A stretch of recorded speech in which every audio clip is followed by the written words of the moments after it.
whatalofa mau wholofa atu. Mau alunga o le tātou ainga i le nei fwoi tai ao. Mai se o le nei lao le lei ua toi au mea fwoi e le ali. E le ngata mo lo tau soifua ia whape fwoi lo mātou wola. Le nei aso le aso tāpua i le lafu tu o le vai. Ia o le amatanga o wheau matiute. I le nei fwoi i tu langi o tātou au mawai. Ia ma no nofo ai i le tātou au nanga i le nei vai taimi. Me lea. Ia mau alunga pēle vi inga o le tātou ori o Yesu Kiriso. Ona o lona alofa tu noa malona angalelei. Ia ua toi mori manuia mai ai lo tātou wola. Ia e alo maia. Le amatanga fwole ni o tātou por kalama i le nei vai yaso. Le tātou talo. No mātou tamai o le langi.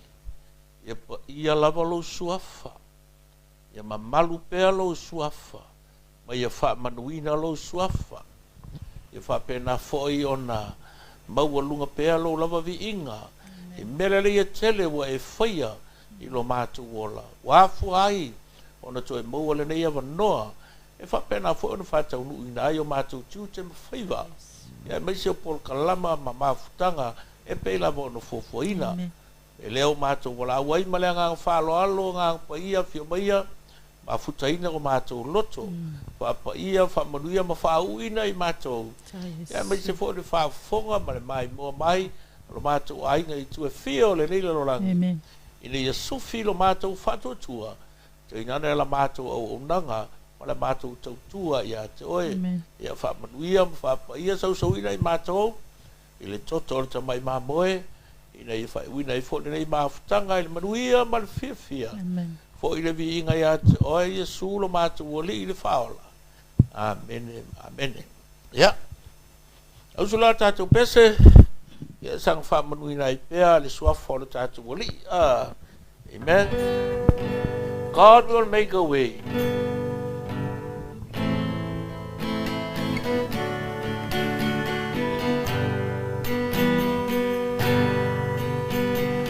God will make a way where there seems to be no way. He works in a way we cannot see.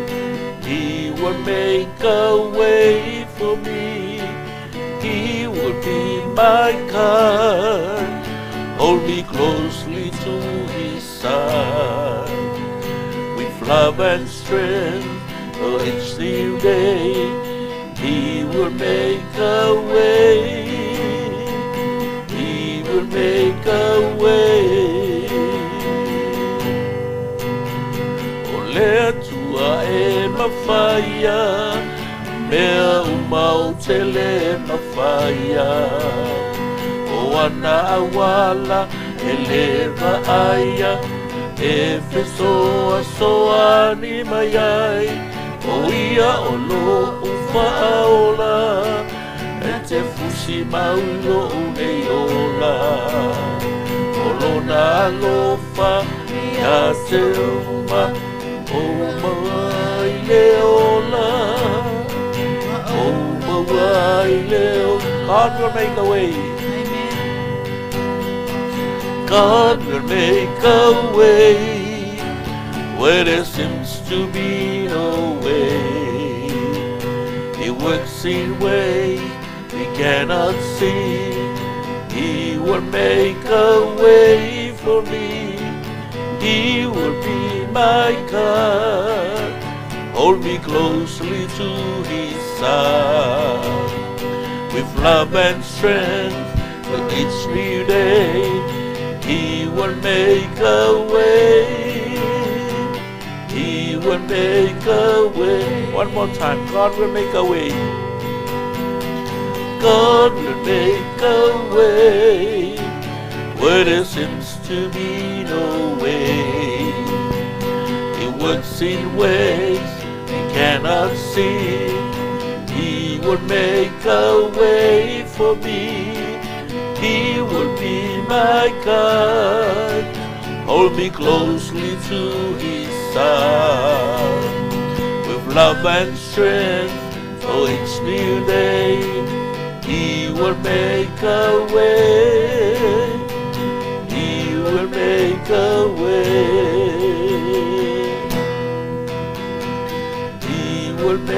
a way. He will make a way. Hallelujah. He will make a way. Ya. Ususuala ngapese. Ya so uma mataimi uma. Ya lo makala la vai. Ile awala la ke vai aku pe wa sao ore wa ya po wa so for sami. Ya wangi mali savili ma. So mali tau tau. Yeah, try to sing that song very often. E claim mai fo ile pui pui nga le tua, ma fasino manga le tua. Ile ala e te savali ai. Ma mea e tātou te mafau fau ye. A wai moni ma whamaoni. O lea tua na te saunia le ala. Na te whaapuna ina le vai mai le toafa. Na te whaato le wanga inu ua nau mati. E ui ao le moni maua le perfecta o Isaia whai mai oi e o tali tonu la mātou upu e tau rungolongo atu. O whaatusa i ai e le perfecta mai na tupu ai oi e peo se tātupu le nuna o mati. Ia ai to ulua le mataua i lunga o le ele pe awhina ngalo i ai le tua mela nai mana i ai le usu peo sia fo pea se e ui ai na pupu. But it's a very beautiful chorus that challenges us and reminds us that God will make a way. When there seems to be no way, God will show you and guide you and lead you. Amen? Yeah, from really to a little how you have found my foot some tattoo feel like. Greetings to you all in the name of Jesus. Ilam tangal never yaso of a solo pea le tattoo por kalama. Yeah, much for your tattoo. Tau maftanga faleanga. You have a unique vision. You have a unique vision. Olo ia te oe se tō whama mau e sili lona tahaua mai e matua mātango fie mo oe pe a whai e matala i ona e wawa ailea mo lona whātau nuina. I lau tūla ni nei tae ao, fia whaitau ina ai whātau oto e sfurma le varu, an whai upo e sfurma le ono, e whapelo na whaitau ina. O le mea alofa le tangata e whalau tele aise ala mona. E taitaina e foi o ia i luma o alii. O le mea alofa le tangata e whalau tele aise ala mona. E taitaina e foi o ia i luma o alii. And from the New King James Versions, Proverbs 18 verse 16 says, a man's gift makes room for him and brings him before great men. A man's gift makes room for him and brings him before great men. Amen. Lau tūla tau talanga mo oe tai au nei whapea. Your gift will make a way for you. Your gift will make a way for you. O lau mea lofa po le tāleni wa tuina le tua iate oe. E mau ailo wa vanoa. E le ngata e wa ai e le lalo langi iate oe mo lato mori mawina le alofa le tua. Ai whape foi o na manui ai oe malou a inga malou o langa. A o le vi inga la e alu anga nunga haideri. Amen? Praise the Lord. It is your gifts or your talents that God already put in your heart. Make a way for you. E le ngata i le lalo langi. Ai whape o luma o ali. O tupu o li ali sili o le lalo langi nei. E mawhainga e o iei luma. E le whailunga tangata le atuari. And that is the question to challenge us this morning. How is the fulfillment of your vision meant to work for you in practical terms? How? Oa maile ngalue ina o le tō whama mao o tu ina I lo loto. Oa mai. Oa mai le moe mitinga po le manu lauti o tu ina le ali I lo loto. O lo e ngalue ai le nei vai tau I lo soifua mo lo ola. Nga peo anu whai maili taratus. O le mea alofa le tangata e wha lautele ai se ala mona. O kako e wā i kiki lava e wā piapi le mea. ka ko ola mai ai, o isi nga ola mai le whare o. O isi nga ola mai i kuara ko ngā vau. Isi nga ola mai au ka whare vai tawhe. Ai wa ai e lei se wha moe moe o iai. Io e. E lei se wha moe moe le lai kiki o se sio manga nga e ka ko ola mai ai. Ai whai mai le kalala kusi. A man's gift. E leo whai mai. A white man's gift. Or a black man's gift. Or an American. Or a British. Or Russian. Le ai. A man's gift. O le tau tala mai so se ka. Every human being. Each person has a gift from God.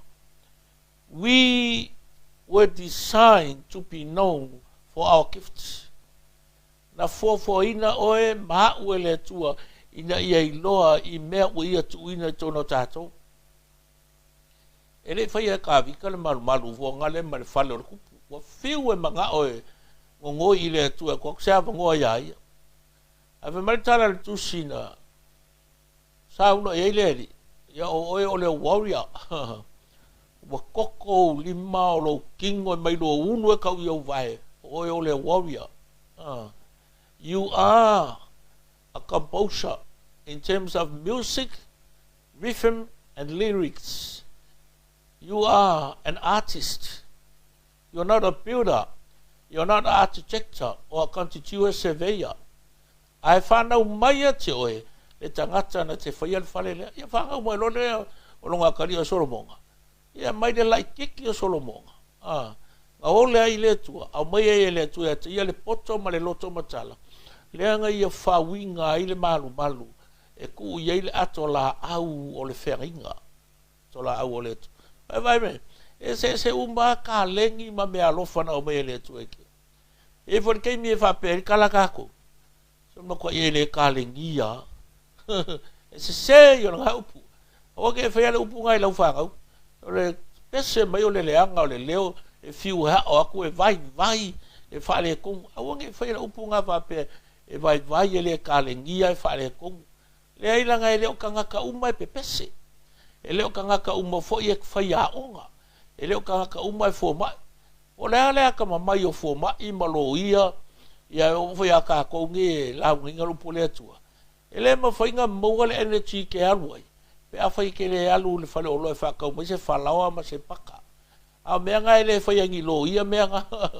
E whaia ngai ka inga voi alai kongo o meo bakery. Ngai whai mai le whalawa. E ke le alakula e whai sila koe. Wako whea ringa maua i lo PhD mea kau whai whalawa. Le ai se whizili wapenga. E ke ruaku alaua vela mai le whalawa alakuro whakau mai. O la ala lo poko e kusi lunga o lau wapengei. Ma lo poko e ke pese. Ai sao le se whalawa. Le se paka. Le se mea ai. E ian kei me kei kai. Ai se au. Langa le wale whaia le ngā rue ngā kanga. O langa lea mea lofa. O langa lea ka lengi. O le whai whalawa. Au ala le vai maualalo. I al kama pese i le whai whalawa. Au au fo i le ingo le kanga kaka. I le kanga kusiaka. E whai ki o le kanga palama. I le kanga kabuka. Each person, you know, God has put a gift or talent into every person that the world will make room for. O lau mea lofa lalenga, po lau ka lenginga, po le pese, po le kusiaka, po le faufale, po le faimori. E ma fai o ngā ho o kuai o e seisi si o manga ke le. Ai ke kua i luma o kupu. Amen? I luma o li i kau ka ua le larolangi le ngai. Ma ka ngaka aka ma mai o le larolangi. E le mwhainga lako whaia le mea ngai ke whaia. Ia o le ko kele ia o le vahenga kau ka ua. Fui e mea kau musika o le ua uma aku lo lako soifua. Nga maa fuanga maua lo lako ua vango. E le o lako ingoa. E le o le langu o lako kingo. It's not the color of your skin. Or the knowledge you have from your education, or the way you speak, on how you talk, or whatever tribes you're from, or where you were born. No, it doesn't matter. O whenga e whanga wai, o le alo lo kulanga o lo ainga, penga e whanga mai se ainga kupu, penga e whanga mai i se ainga kaukua. ele ka ua. O le ale nganga ke kau kalai, ala le langu o lo pau. Nei, o le mea siringa ka ua, e maua ilo ua vangoa, e wha vangoa ile lalo langi la ua le ke savaria kuai. Inga ua ma reveal le mea lofa, ma le ka lengi le anga au mai ele atua i kunga kia. Ia ilo ala o le mea e ke ngā lue ai, na au mai ele atua, pe ona whai mai le tupu. Ua tuina ele atua i te tono tangata umalawa, se mea lofa po se tā leni, e maua ilo lata ua wanoa ile lalo langi. Ai mai se o luma o tangata. It is the gifts that will enable you to fulfill your vision. The gifts or the talents. E kusa pe whaango ulau sa vali, pe kasilo vai kulo, e polo lima. Ai ma whai o whaawangoa e kangaka. Ia le awala ke sa vali ai, onga o le mea lofa. Ona o le tahali. O le mea langa, it can be a natural ability, natural talents. O se mea ngai ola mai maoe, e ke le alu hea o mai sesi. E ke le alu se aonga. Ai ma whai foi, onga o se mea ngai e maua mai. I ko kongo le aonga. I remember the story, i se kasi kenge pese ka uka ua lawai. O per ka ngia e sa e kenge.